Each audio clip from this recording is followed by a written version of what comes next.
lock your house up, find somebody else who's in trouble, and go across the way and help them.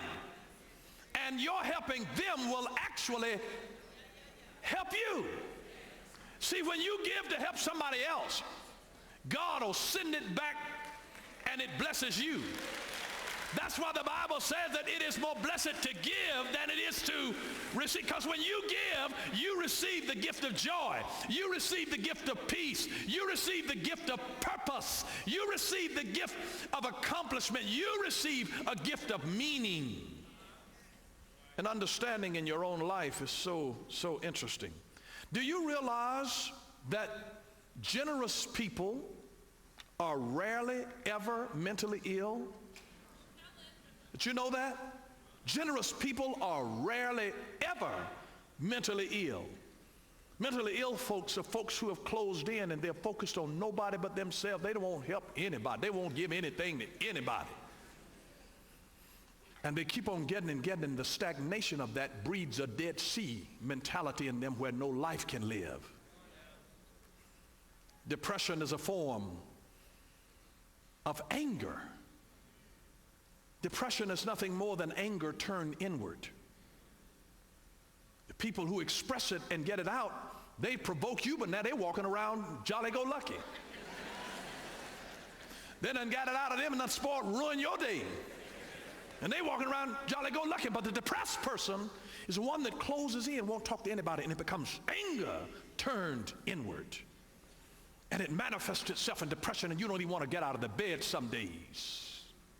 You barely want to get up and wash your face, brush your teeth, because depression has set in and you're angry and don't want anybody to tell you anything. You don't want to see anybody. You don't want to deal with anything because it is anger that is turned inward oftentimes, which manifests itself in what we call depression.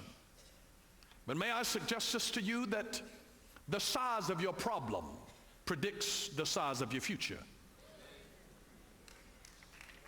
If you got a big future, you'll have big problems. Can I say it to you this way? The bigger the dog, the more fleas he's got on his back. But the size of your problem predicts the size of your future. There was a man down in Florida by the name of David Miller in Jensen Beach, Florida. He had a restaurant business there, and he had so many folks coming into his business that he started having a problem with people waiting to be seated. And it dawned on him, he says, why don't I create some kind of a paging system where a person doesn't have to stand around, but I can give them a pager, and when their table is ready, it'll buzz. Now, he's in the restaurant business, but he had a problem. And out of his problem came an answer. And he developed a paging system that would vibrate to let people know when their table was ready. He started making more money selling his paging system to 25,000 other restaurants and country clubs. It started doing bigger business than his restaurant was doing.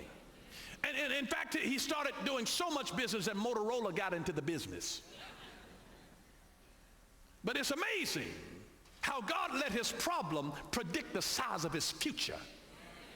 And what he thought was a problem, he turned into an opportunity, and God blessed his life. And I'm just telling you that hidden in every problem, in every crisis, is an opportunity.